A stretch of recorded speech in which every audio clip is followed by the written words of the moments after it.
Hey, lovelies. Welcome back to another video.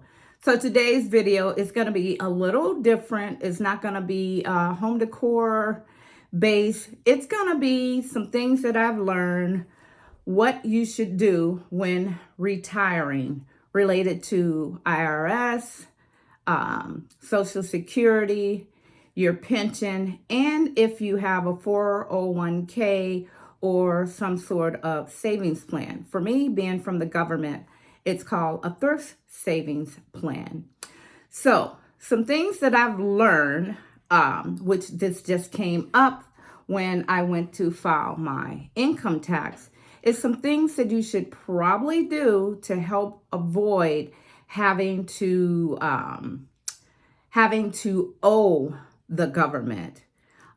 So I end up where I have to pay the government. I owe the government.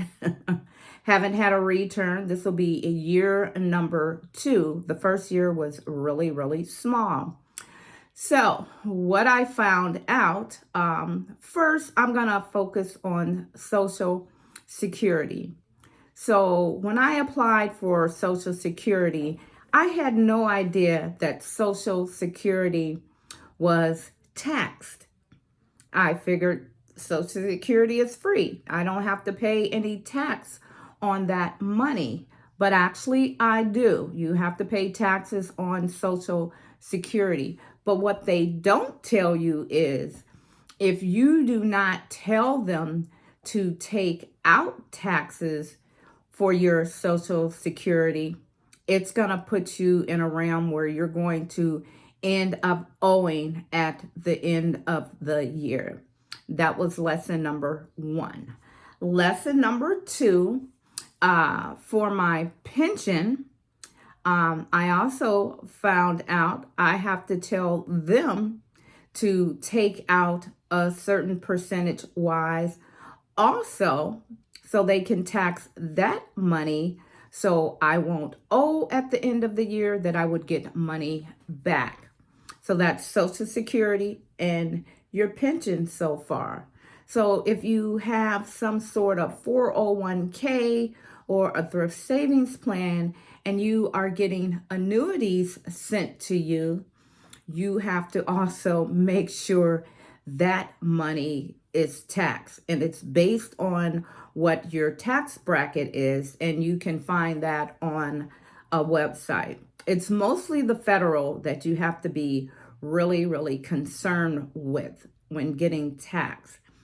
Most people may or may not know the federal government automatically wants 22% of your income. So it's taxed 22% across the board. So I have to have it set at 22% for my pension, 22% at my Social Security, and also 22% for federal for my annuity that is being taken out to me. You have to make sure it's set at 22% or you're going to really owe a lot at the end of the year. So then when filing your taxes, you'll find out, wow, they did not take out enough money. So now you owe a large amount to the federal government, that 22%.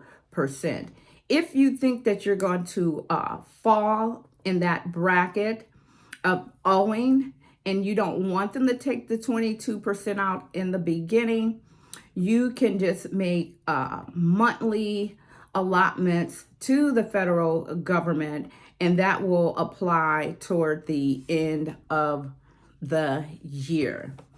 Also, depending on what city and state you live in, you have to make sure that they are taking out a percentage for that state. For here in North Carolina, I believe it's 4.5%.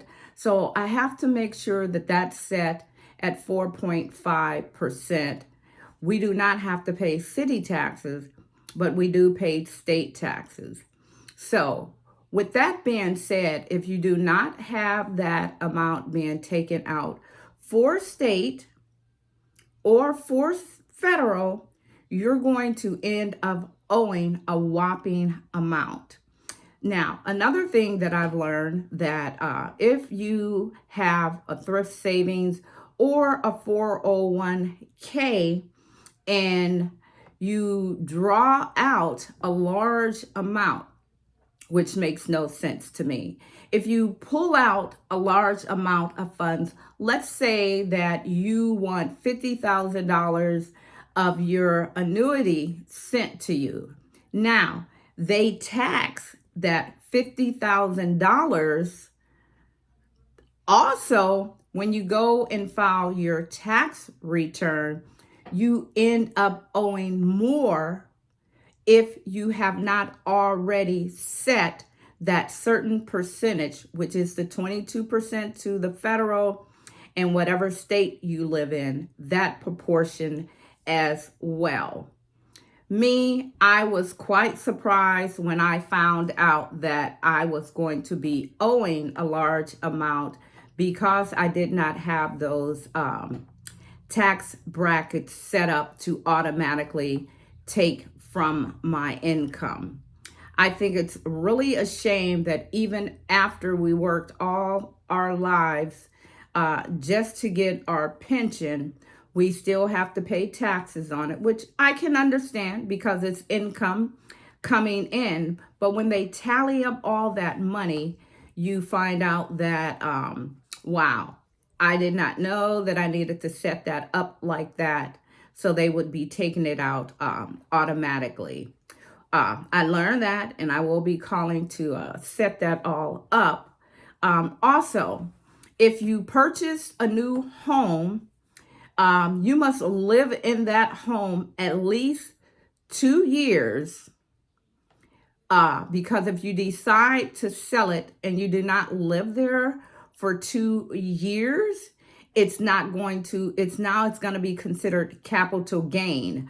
Whereas if you live there for 2 years, it's a wash. And if you decide to sell your house, any profit, it will just be a wash, and that profit will not be taxed, and it will not be shown up on your taxes. I recently sold a home, so that home, because I lived there over 16 years, all the profit that I made from, I did not have to claim that money. So that was the good part about it. But if you have a house and you live there less than 2 years and you decide to sell it, you're going to end up owing whatever your profit is. Now that money is going to be taxed. So it's a lose-lose situation. It's not a win-win. The federal government, the state, they will get you any way that they can to get your tax dollars that you've worked so hard, your home that you worked so hard at, and now they're just going to tax you on top of that and pull out some more of your fund. So I hope this information was helpful and useful to someone. Just remember, set up that 22% to the federal government, and whatever state you live in, set that tax bracket up for all income coming in. Bye, guys.